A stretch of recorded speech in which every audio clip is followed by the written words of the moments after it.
ಅವ್ರಿಗೆ ಭಾರಿ ಕಷ್ಟಪಟ್ಟು ಕೊಟ್ಬಿಟ್ಟಿದ್ದೀನಿ. ಅವರಿಂದ ನಮ್ಮಿಂದ ಸುಖ ಅವ್ರಿಗೆ ಜಾಸ್ತಿ ಸಿಕ್ಕಿಲ್ಲ, ನಿಜವಾಗ್ಲೂ ಸಿಕ್ಕಿಲ್ಲ. ನಮ್ಮ ಅಪ್ಪ ಅಮ್ಮನಿಗೆ ಕೊಡ್ಲಿಕ್ಕೆ ಆಗಿಲ್ಲ ನಮಗೆ. ಯಾಕೆ ಅವಾಗಲೂ ನಾವು ಕೊಡೋಣ ಅಷ್ಟೊತ್ತಿಗೆ ಅವರು ಇಲ್ಲ ನಮ್ಮ ಜೊತೆಗೆ.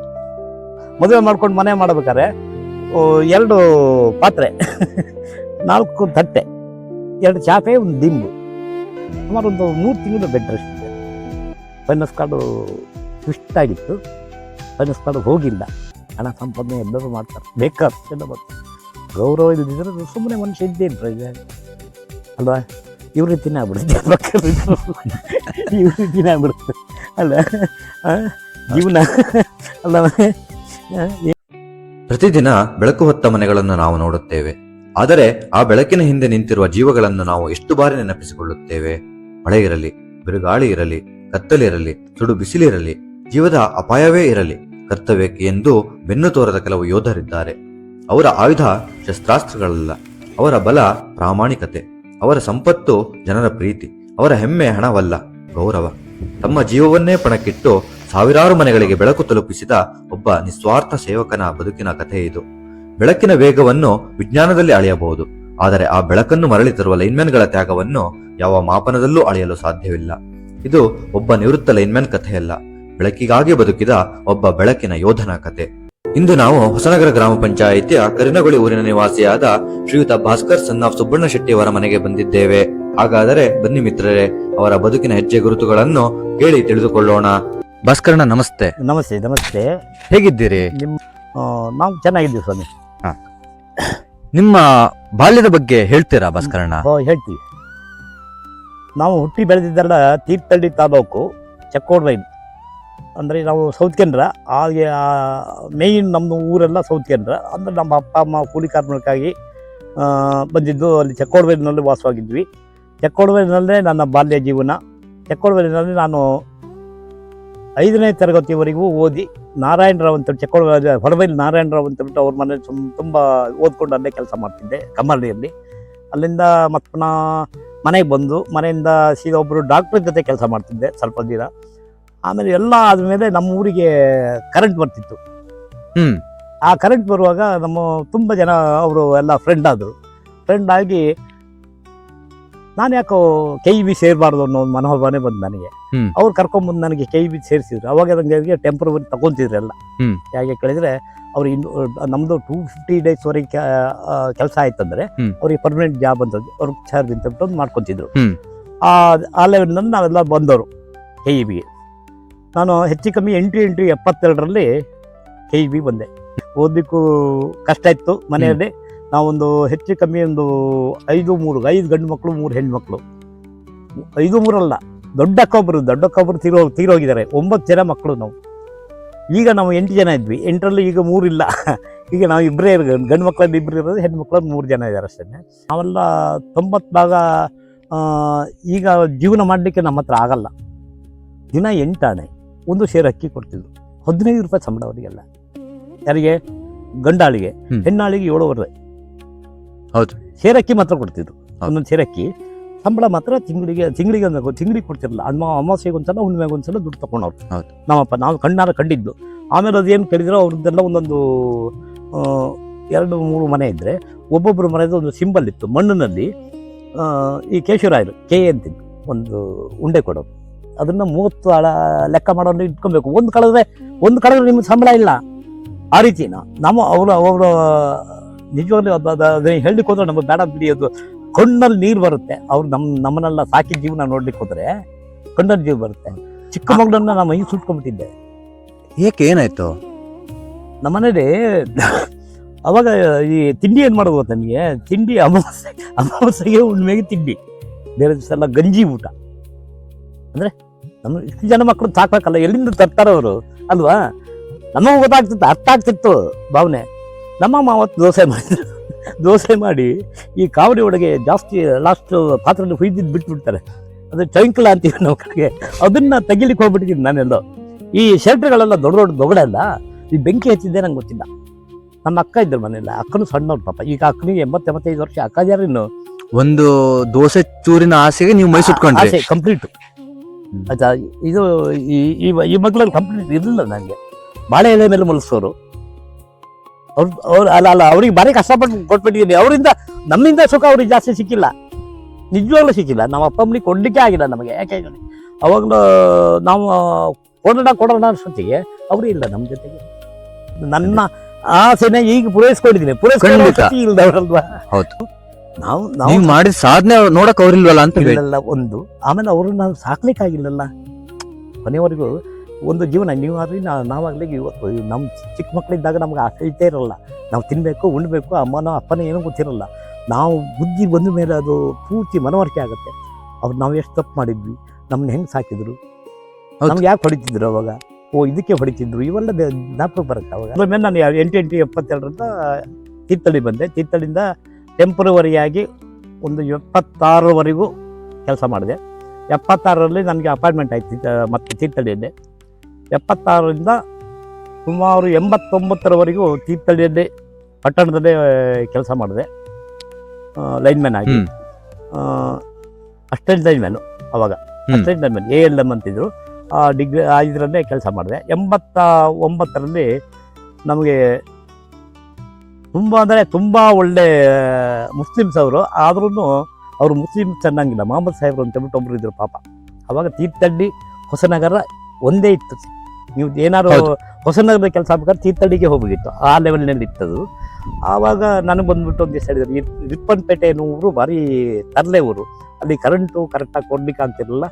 ನಾನು ತುಂಬ ಒಂದು ಆರ್ಡ್ರು ಈಯಿಂದ ಒಂದು ಆರ್ಡ್ರ್ ಹಾಕಿ ತೊಗೊಂಬರ್ತೀನಿ, ನೀನು ಹೋಗ್ತೇನಪ್ಪ ಅಂತ ಕೇಳಿದರು. ನಾನು ಆವಾಗಿಂದನೂ ಸ್ವಲ್ಪ ಒಂಚೂರು ನನ್ನ ಸಂಘ ಸಂಸ್ಥೆ ಚಟುವಟಿಕೆ ಜಾಸ್ತಿ ಇತ್ತು. ನಮ್ಮಲ್ಲಿ KEBನಲ್ಲಿ ಯೂನಿಯನ್ ಒಳ್ಳೆದಿತ್ತು. ಶಿಕ್ಷಣ ಅಂದರೆ ಎಲ್ಲ ಸಾಮಾನ್ಯ ಎಲ್ಲ ಸಂಘಗಳು ನಮ್ಮ ಸಂಘಕ್ಕೆ ಹೆದರ್ತಿದ್ರು. ಜನರು ಹಾಗಿತ್ತು, 45,000 to 50,000 ಜನ ಇದ್ರು ಅದರೊಳಗೆ. ಓಹೋ, ಸಾಮಾನ್ಯವಾದ ಸಂಘ ಅಲ್ಲ ಅದು. ಈಗೆಲ್ಲ ಹೋಗ್ತಾ ಹೋಗ್ತಾ ಹೋಗ್ತಾ ಆ ಸಂಘದ ಬಗ್ಗೆ ಯಾರಿಗೂ ಅಸಡ್ಡೆ. ಈಗ ಕೇಳಿದ್ರೆ ನೀವು ಬಂದು ಕೇಳಿದರೆ, ಈಗ ನೀವು IT ಐನೂರಿಗೆ ತೊಗೊತೀರಿ, IT ಸಂಘ ಏನು ಅಂತ ಗೊತ್ತಿಲ್ಲ, ಗೋಲ್ಡ್ ಸಂಬಳ ಕೊಡುತ್ತೆ ನಾ ತಗೊತೀನಿ, ನನಗೆ ಏನಾಗಬೇಕು ಸಂಬಳ ಬಂತು ಅಂತಾರೆ. ಆ ಟೈಪ್ ಆಗಲ್ಲ. ಹೊರಾಗಲಿ ಇನ್ನೊಂದಾಗಲಿ ಅವೆಲ್ಲ ತುಂಬ ಚೆನ್ನಾಗಿ ಮಾಡ್ತಿದ್ವಿ. ಹಂಗಾಗಿ ಬರ್ತಾ ಬರ್ತಾ ಬರ್ತಾ ಬರ್ತಾ ನಾನು ಇಲ್ಲಿ ಸಾಮಾನ್ಯ ರಿಟೈರ್ಡ್ ಆಗಲ್ಲವರೆಗೂ ನಾನು ಸಂಘದ ಅಧ್ಯಕ್ಷ ಆಗಿದ್ದೆ, ಇಲ್ಲಿ ಹೊಸನಗರದ ಅಧ್ಯಕ್ಷ ಆಗಿದ್ದೆ. ಬಾಲ್ಯದಲ್ಲಿ ನಿಮ್ಮ ದೊಡ್ಡ ಕನಸು ಏನಾಗಿತ್ತು? ನನ್ನ ಕನಸು ಬೇರೆ ಇತ್ತು. ನಾವು ಸಾಮಾನ್ಯವಾಗಿ ಅಂದರೆ ನಾವು ಮಾಡ್ಲಿಕ್ಕೆ ಆಗ್ತಿರ್ಲಿಲ್ಲ. ನಮ್ಮ ಮಾವ ಇದ್ದಾರಲ್ಲ, ಮಾವ ತುಂಬ ಸೇರೆಗಾರಿಕೆ ಅಂತಿದ್ರು. ಸೇರೆಗಾರಿಕೆ ಗೊತ್ತಾ ನಿಮಗೆ? ಸೇರೆಗಾರಿಕೆ ಮಾಡ್ತಿದ್ರು. 40 ಜನ ಇದ್ರು ನಮ್ಮ ಮಾವನ ಜೊತೆಗೆ. ನಾ ಮಾವನ ಜೊತೆ ಎಲ್ಲ ಹೋಗ್ತಿದ್ದೆ. ನಾನು ಒಬ್ಬ ಜಮೀನ್ದಾರ ಆಗ್ಬೇಕು ಅಂತ ಭಾರಿ ಆಸೆ ಇತ್ತು. ನನಗೆ KEB ಬರ್ಬೇಕಂತ ಆಸೆ ಇರಲಿಲ್ಲ, ದೇವ್ರು ನನಗಿರಲಿಲ್ಲ. ಜಮೀನ್ದಾರ ಆಗ್ಬೇಕು, ಜಮೀನ್ ಮಾಡ್ಬೇಕು ನಾನು ಅಂತ ಹೇಳ್ಬಿಟ್ಟು. ಏನು ಇಲ್ದಿದ್ದೊಂದು ಜಮೀನ್ದಾರ ಆಗೋದು ಹೇಗೆ? 5ನೇ ಕ್ಲಾಸ್ ಹೋಗೋತ್ತಿಗೆ ನಮ್ಮಲ್ಲಿ ಕೇಶವರಾಯರು ಅಂತಿದ್ರು ಚಕ್ರವಳ್ಳಿನಲ್ಲಿ. ತುಂಬ ಒಳ್ಳೆ ಮನುಷ್ಯ. ಅಂದ್ರೆ ನಾವೆಲ್ಲ ಅಂದ್ರೆ ಸ್ಟ್ರೈಟ್. ಫಸ್ಟ್ ಅಡಿಕೆ ತೂಗ್ಬೇಕಾದ್ರೆ ನಾವೇ ಹೋಗಿ ದುಡ್ಡು ಕೊಡ್ಬೇಕು. ಅವಾಗ ದಡೆ ಮಣ ಅಂತ ಹೇಳ್ಬಿಟ್ಟಿತ್ತು. KG ಇಲ್ಲ ಅವಾಗಲ್ಲ, ದಡೆ ಮಣ ಅಂತ ಹೇಳ್ಬಿಟ್ಟು. ನಾನಿಲ್ಲಾಂದ್ರೆ ಅಡಿಕೆ ತೂಗ್ತಿರ್ಲಿಲ್ಲ. ಅದೇನೋ ಗೊತ್ತಿಲ್ಲ. ಅವರು ಒಂಥರ ತುಂಬ ಆಸೆ. ನಮ್ಮ ಅಮ್ಮನ ಹತ್ರ ಕೇಳೋರು, ಎಲ್ಲಿ ಹೋಗಿದ್ದಾನೆ ಹುಡುಗ? ಇವತ್ತಿಲ್ಲ, ಅವನು ಎಲ್ಲೋ ಹೋಗಿದ್ದಾನೆ, ಇವಾಗ ನಾಳೆ ಬರ್ತಾನೆ ಬಿಡು, ನಾಳೆ ಮಾಡಿದ್ರೆ ಸೈ ಅಂತ. ನಾವು ಬಂದ ಮೇಲೆ ಅವರು ತೂಗ್ಬೇಕು ಅವ್ರಿಗೆ. ಅದನ್ನೆಲ್ಲ ನೋಡಿ ನನಗೆ ನಾವು ಜಮೀನ್ದಾರ ಆಗ್ಬೇಕಲ್ಲ, ನಾನು ಜಮೀನ್ ಮಾಡ್ಬೇಕಲ್ಲ, ನಮ್ಮ ಅಪ್ಪ ಅಮ್ಮನ ಚೆನ್ನಾಗಿ ನೋಡ್ಕೊಬೇಕಲ್ಲ ಅನ್ನೋ ಭಾವನೆ ಭಾರಿ ಇತ್ತು ನನಗೆ. ಮೊದಲ ದಿನ ಕೆಲಸಕ್ಕೆ ಹೋದಾಗ ಅನುಭವ ನೆನಪಿದೆಯಾ? ನೆನಪಿದೆ ಸ್ವಾಮಿ. ಅದು ಹೆಚ್ಚು ಕಮ್ಮಿ 8/8/72ರಲ್ಲಿ ಈಗಿದ್ದಾಗೆ ಟ್ರ್ಯಾಕ್ಟರ್ನಲ್ಲಿ ಗುಂಡಿ ಹೊಡೆಯೋದು ಅವೆಲ್ಲ ಇರಲಿಲ್ಲ ಸ್ವಾಮಿ. 6 ಅಡಿ ಗುಂಡಿ ಹೊಡೆಯೋಕೆ ಒಬ್ಬ ಮನುಷ್ಯ. 6 ಅಡಿ ಅಂದರೆ 2 ಜನ ಬಿಡ್ತಾರೆ. 3 ಗುಂಡಿ ಹೊಡೆಯೋದು. 6 ಅಡಿಗೆ 3 ಗುಂಡಿ. ನಮ್ಮ ಜೊತೆಗೆ ಹೆಂಗಿದ್ರು ಗೊತ್ತಾ ನಮಗೆ? ಈಗ ನಾ ತೋರಿಸ್ತೀನಿ ಮಾಡ್ಕೊಂಬ ಅಂತಲ್ಲ, ಮೇಸ್ತ್ರಿನೇ ಇರ್ತಿದ್ದ. ಒಂದು 6 ಅಡಿ ಕೋಲ್ ಹಿಡ್ಕೊಂಡಿರ್ತಿದ್ದೆ. 1 ಇಂಚು ಕಮ್ಮಿ ಆದ್ರೂ ಒಂದು ಗುಂಡಿ ನಾವು ಬೆಳಿಗ್ಗೆ ಮತ್ತೆ ಹೊಡ್ಕೊಡ್ಬೇಕು ಅದನ್ನು. ಆ ಸಿಸ್ಟಮ್ ಇತ್ತು. ಅಕಸ್ಮಾತ್ ನಿಮ್ಗೆ ಆಗಿಲ್ಲ ಅಂದ್ರೆ ಅವನು ಬೇಡ ಸರ್ ಇವನು ಅಂತ ಹೇಳಿದ್ರು ಮನೆ ಹೋಗ್ಬೇಕು. ಕಂಡೀಷನ್ ಹಂಗೆ. ಮೇಸ್ತ್ರಿನ ಹೈಯೆಸ್ಟ್ ಅಲ್ಲ, ನಾವು ಅದಕ್ಕೆ ಬೇಜಾರಿಲ್ಲ ನಮಗೆ, ಅವನೇ ದೇವರು. ಯಾಕೆ ನಾವು 3 ಗುಂಡಿ ನಾವು ಹೆಚ್ಚು ಕಮ್ಮಿ 4 ಗಂಟೆ ಒಳಗೆ ಮುಗಿಸ್ಬಿಡ್ತಿದ್ವಿ. 6 ಅಡಿದು 3 ಗುಂಡಿ ಹೊಡಿತಿದ್ವಿ. ನಾವೇ ಬಗ್ಬೇಕು, ನಾವೇ ಮಣ್ಣು ತಗೊಬೇಕು. ಈಗ ನನಗೆ ಇದು ಡ್ರಿಲ್ಲಿಂಗ್ ಎಲ್ಲ ಇದ್ದ, ಆಯ್ತಾ? ಹಂಗೆ ಕೆಲಸ ಮಾಡಿದವರು. ನಾವೇನ ಮಾಡ್ತಿದ್ವಿ, ವಾರ ಮನೇಲಿ ಕೂತ್ಕೊಂಡಾಗ ಏನು ಮಾಡ್ತಿದ್ವಿ ಗೊತ್ತಾ? ಆ ಸೊಪ್ಪಲ್ಲಿ ಹಿಡಿದು ಈ ಕೈನೆಲ್ಲ ಜಡ್ ಬರೋದನ್ನ ಈ ಬ್ಲೇಡ್ನಲ್ಲೆಲ್ಲ ಕಟ್ ಮಾಡ್ಕೊತಿದ್ವಿ. ರಫ್ ಅಲ್ವಾ, ಕೈ ರಫು, ಅದನ್ನು ಬ್ಲೇಡ್ನಲ್ಲಿ ಕಟ್ ಮಾಡ್ಕೊತಿದ್ವಿ. ಇಷ್ಟು ದಪ್ಪ ಗುಳೆ ಆಗೋದು ಕೈಯೆಲ್ಲ. ಜೀವನ ಚೆನ್ನಾಗಿತ್ತು ಸ್ವಾಮಿ. ಯಾಕಂದ್ರೆ ಮನುಷ್ಯ ಅದನ್ನು ಕೆಲಸ ಕಲಿಬೇಕು, ಕೆಲಸದಲ್ಲಿ ಕಳ್ಳ ಆಗಬಾರ್ದು ಯಾರು. ನಾವೇನು ಮಾಡ್ತಿದ್ವಿ, ಕಡೆಗೆ ಹಿಂಗೆ ಕೂತ್ಬಿಟ್ರೆ ನಮ್ಮನ್ನ ಮೂಲೆ ಗುಂಪು ಮಾಡ್ತಾರೆ ಅಂತ ಹೇಳ್ಬಿಟ್ಟು ನಾವು ಅದು ಕಂಬ ಹತ್ತೋದು, ಅವರು ಯಾವ್ದು ವೈರಿಗೆ ಕಂಪ್ಲೀಟ್ ಬೈಡಿಂಗ್ ಹಾಕೊಂಡು ಹೋಗೋದು, ಇವೆಲ್ಲ ಕಲ್ತ್ಕೊಂಡ್ವಿ. ಕೆಳಗೆ ನಿಂತ್ಕೊಂಡ್ಬಿಟ್ಟು ಇವರು ಗಿಡ್ಡಿಂಗು ಎಲ್ಲ ಹೆಂಗೆ ಮಾಡ್ತಾರೆ ಇವೆಲ್ಲ ಕಲ್ತ್ಕೊಂಡ್ವಿ. ಆಮೇಲೆ ಏನ್ಬಿಟ್ಟು ಒಂದು 6 ತಿಂಗಳ ಮೇಲೆ ನಾವೇ ಅವ್ರನ್ನ ಹಿಂದಾಕ್ಲಿಕ್ಕೆ ಶುರು ಮಾಡಿದ್ವಿ. ಹಿಂದಾಕ್ಲಿಕ್ಕೆ ಶುರು ಮಾಡಿದ ಕೂಡ ಏನಾಯ್ತು, ನಮಗೆ ಶಿವಮೂರ್ತಿ ಅಂತ ಹೇಳ್ಬಿಟ್ಟು ಜೈ ಇದ್ರು ನಮಗೆ. ಅವ್ರ ಜೊತೆಗೆ ನಾವು ನಿಮ್ಮ ನಿಟ್ಟೂರು ನಾಗೋಡಿ ಜನ ಲೈನ್ ಮಾಡ್ಬೇಕಾದ್ರೆ 89 ಜನ ಇದ್ವಿ ಒಂದು ಗ್ಯಾಂಗ್ನಲ್ಲಿ. ಆ ನಿಟ್ಟೂರು ಲೈನ್ ಮುಗಿಬೇಕಾದ್ರೆ ಎಷ್ಟಿದ್ವಿ ಗೊತ್ತ ನಿಮಗೆ? 29 ಜನ ಎಲ್ಲ ಹೋಗ್ಬಿಟ್ರು. ಈ ಕೆಲಸ ನಮ್ಗೆ ಬೇಡ, ನಾವು ಎಲ್ಲರೂ ಹೋದ ಸಂಬಳ ಎಷ್ಟು ಕೊಡ್ತೀವಿ ಗೊತ್ತ ನಿಮಗೆ? 90 ರೂಪಾಯಿ, 90 ರುಪೀಸ್. 40 kg ಅಕ್ಕಿ ತಂತಿದ್ವಿ ನಾನು, ನನ್ನ ಪೊಲೀಸ್ ಇನ್ನೊಬ್ಬ ಇದ್ದ ಜೊತೆಲಿ ನಾವಿಬ್ರು ಒಟ್ಟಿಗೆ ಅಡಿಗೆ ಮಾಡ್ಕೊಂತಿದ್ವಿ. ಅಡಿಗೆ ಯಾವ್ದು ಗೊತ್ತಾ ನಿಮಗೆ? ಒಂದ್ಸಲ ಟೊಮೆಟೊ ಸಿಮೆಂಟ್ ತಗೊಂಡು ಹೋಗ್ಬಿಟ್ರೆ ಒಗ್ಗರಣೆಗೆ ಅಂತೀವ್ರಿ ಎಣ್ಣೆ ಇದ್ರು ಸಾಕು, ಸಾರು ಭಾರಿ ನಮ್ಗೆ ಊಟಕ್ಕೆ. ನಾವು ಮನೆಗೆ ಹೋದಾಗ್ಲೇ ಒಳ್ಳೆ ಊಟ ಮಾಡೋದು, ಅಲ್ಲ ಹಂಗಿಲ್ಲ. 24 ಗಂಟೆ ಅನ್ನ. ಬೆಳಿಗ್ಗೆ ಇದ್ರೆ ತಿಂಡಿ ಇಲ್ಲ ನಿಮಗೆ, ತಿಂಡಿ ಇಲ್ಲ, ಅನ್ನ. ಮಧ್ಯಾಹ್ನ ಬನ್ನಿ, ಅಕಸ್ಮಾತ್ ಏನೋ ಮಿಡ್ಲ್ ಅಲ್ಲಿ ಬಂದ್ರೆ ಯಾರ ಪಾತ್ರ ಅನ್ನ ಇದೆ ಅದನ್ನ ತಿನ್ಕೊಂಡ್ಬಿಡ್ತೀವಿ. ಅವ್ನು ಬಂದವನಿಗೆ ಇಲ್ಲ. ಕಂಬ ಹತ್ತದು ಏನೇನೇ ಬೇಡುತ್ತಂತೆ ನಿಮ್ಗೆ? ನಮಗೆ ಆ ಏಣಿದೆ ಪ್ರಾಕ್ಟೀಸ್ ಇಲ್ಲ, 90 ಭಾಗ ಇಲ್ಲ. ಯಾಕಂತ ಕೇಳಿದ್ರೆ ನಾವು ಜಾರ್ತಾ ಇದ್ರು ಸಹ ನಮ್ಮ ಬರೆಗಾಲದಲ್ಲಿ ನಾವು ಕಂಬ ಹತ್ತು. ಅದು ಕಂಬ ಅಂದರೆ ಅದೇನೋ ಒಂದು ಗ್ರಿಪ್, ನಾವು ಒಂದು ಕೈ ಇದು ಮಾಡ್ಕೊಂಡು ಹೋಗ್ಬಿಡ್ತೀವಿ ಸೀದಾ. ನಾವು ಏಣಿ ಇಟ್ಕೊಂಡು ಮಾಡೋದಕ್ಕಿಂತ ಕಂಬ ಕೈನಲ್ಲಿ ಹತ್ಬಿಟ್ಟು ನಾವು ಕುತ್ಕೊಂಡ್ಬಿಟ್ಟು ಒಂದು ಕೈನಲ್ಲೇ ಕೆಲಸ ಮಾಡ್ತಿದ್ವಿ. ಕಟಿಂಗ್ ಟೈಮ್ನಲ್ಲಿ ಒಂದು ಕೈನಲ್ಲಿ ಕಂಬ ಇಟ್ಕೊಂಡ್ರೆ ಇನ್ನೊಂದು ಕೈನಲ್ಲಿ ಕೆಲಸ ಮಾಡ್ತಿದ್ವಿ. ಲೈನ್ಮ್ಯಾನ್ ಕೆಲಸದ ನಿಜವಾದ ಕಷ್ಟ ಜನರಿಗೆ ಅರ್ಥವಾಗ್ತಿತ್ತ?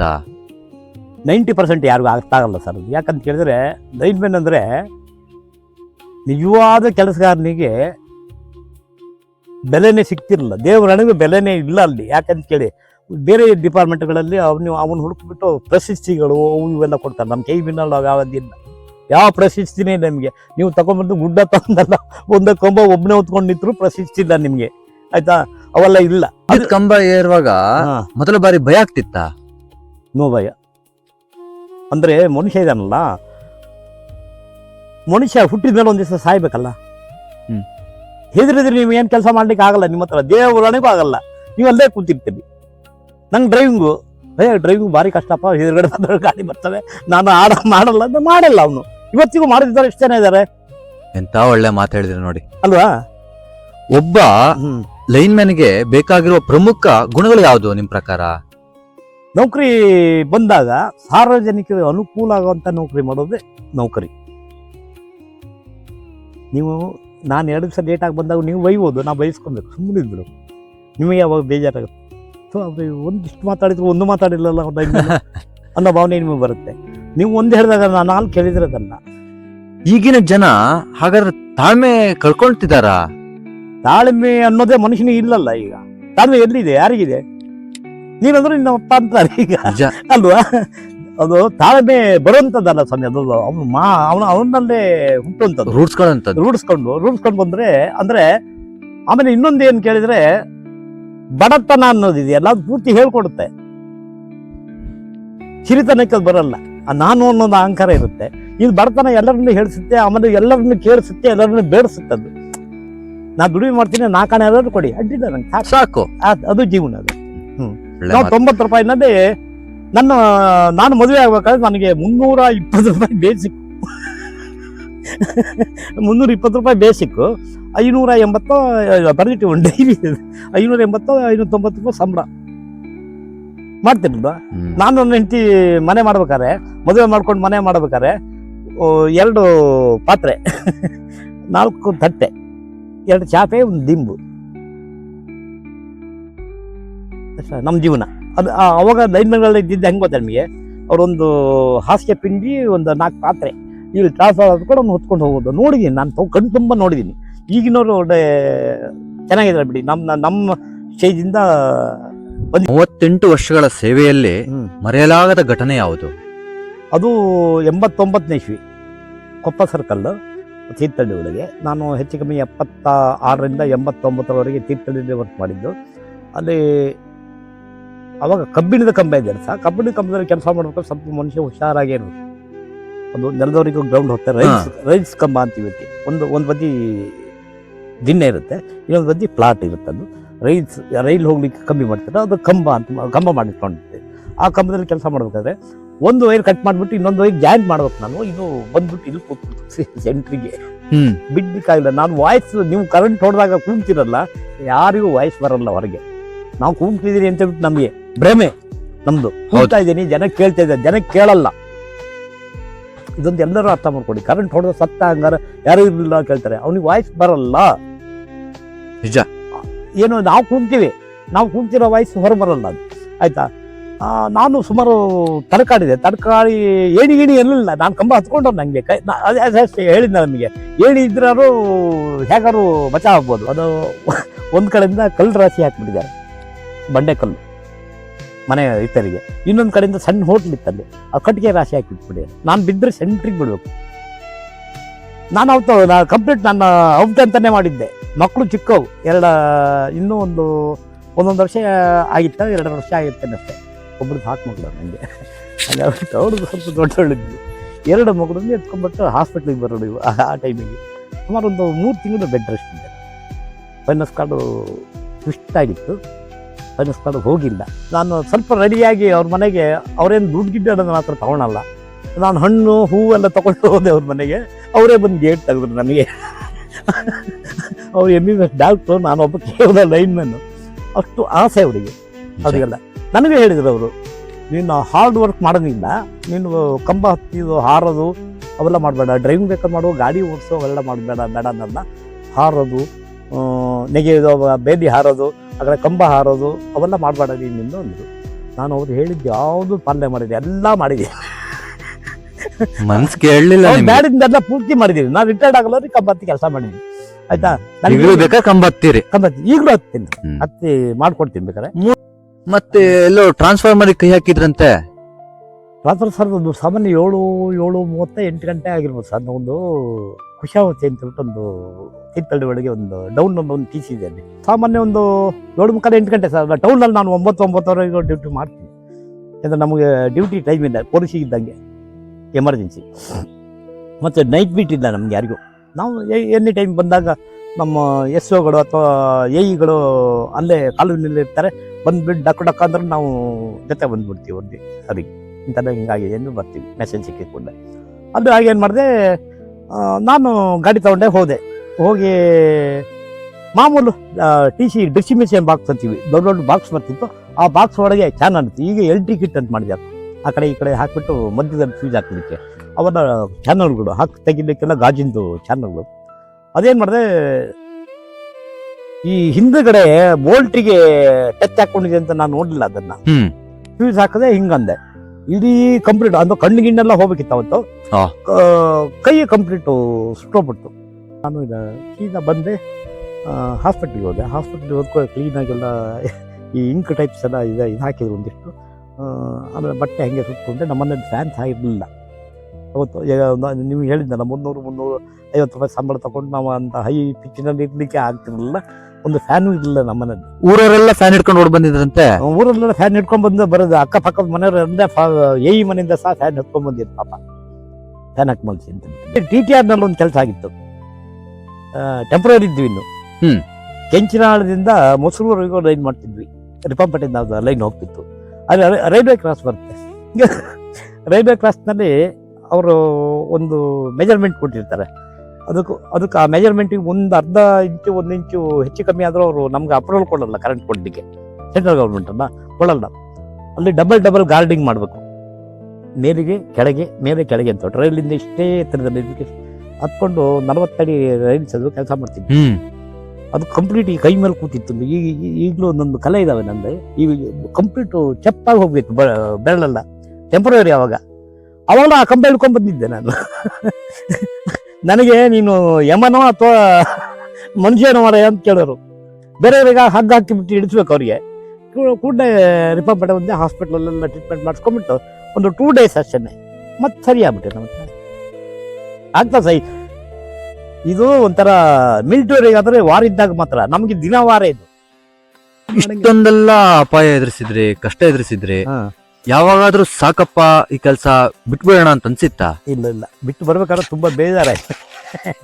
ಯಾಕಂತ ಕೇಳಿ ಅದೊಂದು ದೊಡ್ಡ ಸಮಸ್ಯೆ. ಅದು ಅಲ್ಲ ನಾವು ಅದೇ ಸಾಮಾನ್ಯ 4-5ನೇ ಕ್ಲಾಸ್ ಕಲ್ತ್ಕೊಂಡ್ಬಿಟ್ಟು ಜನರಿಗೆ ಸೇವೆ ಕೊಟ್ಟಿದ್ರು ಅಂದ್ರೆ ಹೆಮ್ಮೆ ಅಲ್ಲ ಸರ್ ಅದು. ನಿಜ ಹೆಮ್ಮೆ. ಜನ ಬಿ ಆಮೇಲೆ ಅವು ಇವು ಮಾಡ್ಕೊಂಡ್ಬಿಟ್ಟೆ ಜನರಿಗೆ ಕೊಡ್ಲಿಕ್ಕೆ ಆಗಲ್ಲ. ಅವ್ರು ಏನಿದ್ರು ಎಲ್ಲಿ ಬರುತ್ತೆ ಇಲ್ಲಿ ಹೋಗುತ್ತೆ ಅನ್ಕೊಂತಾರೆ. ನನಗೆ ಕೊಟ್ಟಾಗ ನಾನು ಅದನ್ನ ಕ್ಲೀನ್ ಆಗಿ ಜನಕ್ಕೆ ಮುಡಿಸ್ಬೇಕು. ಜನರ ಕೃತಜ್ಞತೆ ನಿಮ್ಮ ಜೀವನದಲ್ಲಿ ಎಷ್ಟು ಮಹತ್ವದ್ದು? ಬೇಕಾದಷ್ಟು ಬಂದಿದೆ ಸರ್. ನನ್ನ ಬದುಕಿಸಿದ ಜನರು ಕೃತಜ್ಞತೆ. ನಾನಾಗಿ ಬದುಕಿಲ್ಲ, ದೇವರನಿಗೂ ಬದುಕಿಲ್ಲ ನಾನು. ಯಾಕೆಂತ ಕೇಳಿದ್ರೆ ನನ್ನ ನೆಕ್ಸ್ಟ್ ರಿಟೈರ್ಡ್ ಆದವರು ತುಂಬ ಜನ ಹೋದ್ರು. ನನಗೆ ಹಾರ್ಟ್ ಅಟ್ಯಾಕ್ ಸಹ ಆಯಿತು ಸಾಮಾನ್ಯ ಇದರಲ್ಲಿ. ಯಾವುದು ಲಾಕ್ಡೌನ್ ಬಂತಲ್ಲ, ಕೊರೋನಾ ಟೈಮಿಗೆ ಹೆಚ್ಚಿಗೆ ಹೋದ್ವಿ ಸೀದಾ NHಗೆ. ಅಲ್ಲಿ ಒಳ್ಳೆ ಡಾಕ್ಟರ್ ಸಿಕ್ಕಿದ್ರು ಪಾಪ. ತುಂಬ ನೀವು ಹೇಳಿದ್ರೆ ನಂಬ್ತಿರೋ ದೇವ್ರು ಎಲ್ಲಿವರೆಗಿದ್ದಾರೆ ಅಂತ ಹೇಳಿದರೆ 10 ಪೈಸೆ ಒಂದು ಪೆನ್ಷನ್ ತಂದಿದ್ದು ಒಂದು 30,000 ಇತ್ತು. ಅದನ್ನ ಹಿಡ್ಕೊಂಬಂದಿದ್ದು ನನ್ನ ಹೆಂಡತಿ. ಅಲ್ಲಾಗೋದು 2 ಲಕ್ಷ ಆಗುತ್ತೆ. 2 ಸ್ಟೆಂಟ್ ಹಾಕಿದ್ರೆ 2 ಲಕ್ಷ ಚಿಲ್ಲರೆ ಆಗುತ್ತೆ. ದುಡ್ಡು ಹೋಗೋದು ಆ ಟೈಮಿಗೆ ಅಲ್ವಾ. ಎಲ್ಲ ಫೋನ್ ಪೇ ಮಾಡ್ಕೊಬೇಕು. ಮತ್ತೆ ಎಲ್ಲಿಗೆ ಹೋಗೋಣ, ಬ್ಯಾಂಕಿಗೆ ಹೋಗಿ ತಗೊಂಬರೋಂಗಿಲ್ಲ, ಓಡಾಡಂಗಿಲ್ಲ ಆಯ್ತಾ. ನನ್ನ ಮಗಳು ಅಳಿಯ ಇಬ್ಬರು ಮಾಡಿದ್ರು ಪಾಪ. ಎರಡು ಚಿಲ್ಡ್ರನ್ನು ಪೂರ್ತಿ ಅವರೇ. ಎಲ್ಲಿಂದ ಬಂತು ಈ ಇಷ್ಟೊಂದು ಪಾಸಿಟಿವ್ನೆಸ್? ಪಾಸಿಟಿವ್ ಅದು ಈಗ ನಿಮಗೆ ಒಳ್ಳೆ ಇದ್ರಲ್ಲಿ ಹೇಳ್ಬೇಕಂದ್ರೆ ಬಡತನನೇ ಪಾಸಿಟಿವ್. ವಾಹ್. ಅದರಲ್ಲಿ ನೊಂದಿರ್ತಿರಲಿಲ್ಲ, ಆ ನೊಂದು ಮನಸ್ಸಿದೆಯಲ್ಲ ಅದು ಕೆಟ್ಟದನ್ನ ಯಾರಿಗೂ ಬೈತಾನೆ, ದೇವರನಿಗೂ ಬೈತಾನೆ. ಜೀವನದಲ್ಲಿ ಹಣ ಮುಖ್ಯನಾ ಗೌರವ ಮುಖ್ಯನಾ? ಗೌರವ. ಹಣ ಸಂಪಾದನೆ ಎಲ್ಲರೂ ಮಾಡ್ತಾರೆ, ಬೇಕಾದಷ್ಟೆಲ್ಲ ಬರ್ತಾರೆ. ಗೌರವ ಇಲ್ಲದಿದ್ರೆ ಸುಮ್ಮನೆ ಮನುಷ್ಯ ಇದ್ದೇ ಇದೆ ಅಲ್ವಾ. ಇವ್ರ ರೀತಿನೇ ಆಗ್ಬಿಡುತ್ತೆ, ಇವ್ರ ರೀತಿನೇ ಆಗ್ಬಿಡುತ್ತೆ ಅಲ್ಲ ಜೀವನ ಅಲ್ಲ. ಏನು ಮಾಡಂಗಿಲ್ಲ ಬಿಡಿ ಪಾಪ. ಯುವಕರು ಇಂದು ಯಾವ ಮೌಲ್ಯಗಳನ್ನು ಕಳ್ಕೊಳ್ತಿದ್ದಾರೆ ಅಂತ ನಿಮ್ಗನ್ಸತ್ತೆ? ಇನ್ನು ಇವತ್ತಿನ ಯುವಕರ ಬಗ್ಗೆ ನೀವು ಕೇಳಲಿಕ್ಕೆ ಹೋದರೆ ಸಾಧಾರಣ ಮೌಲ್ಯನೇ ಗೊತ್ತಿಲ್ಲ ಅವರಿಗೆ. ಮೌಲ್ಯ ಕಳ್ಕೊಳೋದಿಲ್ಲ ಬಂತು, ಮೌಲ್ಯನೇ ಇಲ್ಲ. ನೀನಂದ್ರೆ ನಿಮ್ಮ ಅಪ್ಪ ಅಂತಾರೆ. ನಿವೃತ್ತಿ ದಿನ ಹೇಗಿತ್ತು? ನಿವೃತ್ತಿ ದಿನ ತುಂಬಾ ಬೇಜಾರಿತ್ತು ನನಗೆ. ತುಂಬ ಎಲ್ಲರೂ ಖುಷಿ ಪಟ್ಟರು, ನಾನು ಬೇಜಾರು ಮಾಡ್ಕೊಂಡೆ. ಯಾಕಂತ ಕೇಳಿದ್ರೆ ನನಗೆ ಇನ್ನೊಂದು 5 ವರ್ಷ ದೇವರು ಕೊಡಬೇಕಿತ್ತು ಜನರ ಸೇವೆ ಮಾಡಲಿಕ್ಕೆ ಅಂತ ಹೇಳ್ಬಿಟ್ಟು. ಅಂದ್ರೆ ದುಡ್ಡಿಗಲ್ಲ, ಸೇವೆ ಕೊಡ್ಬೇಕು ಅಂತ ಹೇಳ್ಬಿಟ್ಟು ಆಸೆ ಇತ್ತು. ನಿಮ್ಮ ಕುಟುಂಬಕ್ಕೆ ನೀವು ಹೇಳಬೇಕೆಂದಿರುವ ಮಾತೇನು? ನಮ್ಮ ಕುಟುಂಬಕ್ಕೂ ಅದು ಒಂದು ಉದಾಹರಣೆ ಇದೆ ಸರ್. ಅದರಲ್ಲೂ ಭಾರಿ ತೃಪ್ತಿ ಇದೆ ನನಗೆ. ಯಾಕಂತ ಕೇಳಿದರೆ ನಮ್ಮ ಅಪ್ಪ ಹೋದ್ಮೇಲೆ ನಮ್ಮ ಅಣ್ಣನಿಂದ ಹಿಡಿದ್ಬಿಟ್ಟು, ನಮ್ಮ ತಂಗಿದಿಕ್ಕಳಿಂದ ಹಿಡಿದ್ಬಿಟ್ಟು, ನಮ್ಮ ತಮ್ಮದಿಕ್ಕಳಿಂದ ಹಿಡಿದ್ಬಿಟ್ಟು ಮದುವೆ ಮಾಡಿದ್ರೆ ನಾನೇ. ಅದು ದೊಡ್ಡ ತೃಪ್ತಿ ಇದೆ ನನಗೆ, ದೊಡ್ಡ ತೃಪ್ತಿ. ಇವತ್ತು ಅಕ್ಕನ ಮಕ್ಕಳಿಗೆ ಸಹ 2 ಜನಕ್ಕೆ 2 ವರ್ಷ ಜೀವನವನ್ನು ನೋಡಿದ್ದೀರಿ. ಜೀವನದಲ್ಲಿ ತುಂಬಾ ಮುಖ್ಯವಾದದ್ದು ಏನೋ ನಿಮ್ ಪ್ರಕಾರ? ತುಂಬಾ ಮುಖ್ಯ ಆಗಿದ್ದಂದ್ರೆ ಮನುಷ್ಯನಿಗೆ ತಾಳ್ಮೆನೆ. ಅದಕ್ಕಿಂತ ಬಿಟ್ಟರೆ ಬೇರೆ ಯಾವುದೂ ಇಲ್ಲ. ದುಡುಕು ಏನು ಮಾಡ್ಲಿಕ್ಕಾಗಲ್ಲ. ಕಡಿ ಬಡಿ ಹೊಡಿ ಅಂದ್ರೆ ಏನು ಮಾಡ್ಲಿಕ್ಕಾಗತ್ತೆ ಅಲ್ವಾ. ತಾಳ್ಮೆ ಮುಖ್ಯ. ದಾನದಲ್ಲಿ ಸಮಾಧಾನ ಮೇಲು ಅಂತ ಅಲ್ವಾ. ಇಂದಿನ ಯುವ ಜನತೆಗೆ ನಿಮ್ಮ ಒಂದು ಸಂದೇಶ? ಯುವ ಜನತೆಗೆ ಹೇಳ್ಬೇಕಂತ ಹೇಳಿದ್ರೆ ಆದಷ್ಟು ದುಡುಕೋದ್ಬಿಟ್ಟು ಶಾಂತಿಯಿಂದ ಬದುಕಿ ಅಂತ ಹೇಳ್ಬೋದು. ಬಿಟ್ರೆ ಬೇರೆ ಏನು ಹೇಳ್ಲಿಕ್ಕೆ ಬರಲ್ಲ ನಮಗೀಗ. ಈ ಜನ್ರೇಷನ್ನೇ ಹಂಗಿದೆ ಅಲ್ವಾ. ಇವತ್ತೇ ಈಗ ಒಬ್ಬ 9th SLC ಹುಡುಗನಿಗೆ ಹೇಳಂಗಿಲ್ಲ ನೀವು. ಬೆಳಿಗ್ಗೆ ಅವ್ನ ಹುಡುಗನೇ ಇರೋಲ್ಲ ಕಡೆಗೆ, ಹೇಳೋದೇ ಕಷ್ಟ ಆಗುತ್ತೆ. ಮನೆಯವರಿಗೆ 1-2 ಮಾಡ್ಕೊಂಡಿರ್ತಾರೆ. 1 ಹೆಣ್ಣು ಸಾಕು, 1 ಗಂಡು ಸಾಕು ಅಂತೇಳಿ ಅವ್ರನ್ನೆಲ್ಲ ಎಲ್ಲಿ ಕಳಿಸೋದು ಪಾಪ ಅಲ್ವಾ. ನಿಜ, ಭಾರಿ ಕಷ್ಟ ಇದೆ, ಪರಿಸ್ಥಿತಿ ಕಷ್ಟ ಇದೆ ಸರ್. ಈಗ ಮುಂಚೆ ಹೇಳ್ದಂಗಿಲ್ಲ, ಮಕ್ಕಳಿಗೆ ಹೇಳಂಗಿಲ್ಲ. ಈಗ ಯಾರಿಗೂ ಹೇಳಂಗಿಲ್ಲ, ಬಡಿಯಂಗಿಲ್ಲ ಅವೆಲ್ಲ ಇಲ್ಲ. ಈಗ ಜೀವನ ಭಾರಿ ಕಷ್ಟ ಇದೆ. ಕಂಬಗಳ ಮೇಲೆ ನಡೆದ ಹೆಜ್ಜೆಗಳು ಇಂದು ನೆನಪುಗಳಾಗಿ ಉಳಿದಿವೆ. ಗಾಯಗಳು ದೇಹದಲ್ಲಿದ್ದವು, ಆದರೆ ಸೋಲು ಮನಸ್ಸಿನಲ್ಲಿರಲಿಲ್ಲ. ಸಂಸ್ಥೆಯೇ ದೇಗುಲ, ಕರ್ತವ್ಯವೇ ಪೂಜೆ, ಜನರ ಪ್ರೀತಿಯೇ ನನ್ನ ನಿಜವಾದ ಸಂಪತ್ತು ಎಂದರಲ್ಲ. 1000 ಮನೆಗಳಲ್ಲಿ ಬೆಳಕು ಹೊತ್ತಿಸಿದ ಆ ಕೈಗಳು ಇಂದು 1000 ಹೃದಯಗಳಲ್ಲಿ ಗೌರವವಾಗಿ ಹೊಳೆಯುತ್ತಿವೆ. ಇಂತಹ ಬದುಕುಗಳು ಎಂದಿಗೂ ನಿವೃತ್ತಿಯಾಗುವುದಿಲ್ಲ. ಅವು ಪ್ರತಿ ಪೀಳಿಗೆಗೂ ದಾರಿದೀಪವಾಗಿಯೇ ಉಳಿಯುತ್ತವೆ. ಇಂತಹ ಬೆಳಕಿನ ಯೋಧರಿಗೆ ಸಂಕೇತನದ ಹೃದಯಪೂರ್ವಕ ನಮನಗಳು. ಇದು ಸಂಕೇತನ. ಮತ್ತೊಬ್ಬ ಸಾಧಕರ ಬದುಕಿನ ಹೆಜ್ಜೆ ಗುರುತಿನೊಂದಿಗೆ ಮತ್ತೆ ಭೇಟಿಯಾಗೋಣ. ಧನ್ಯವಾದಗಳು ಮಿತ್ರರೇ.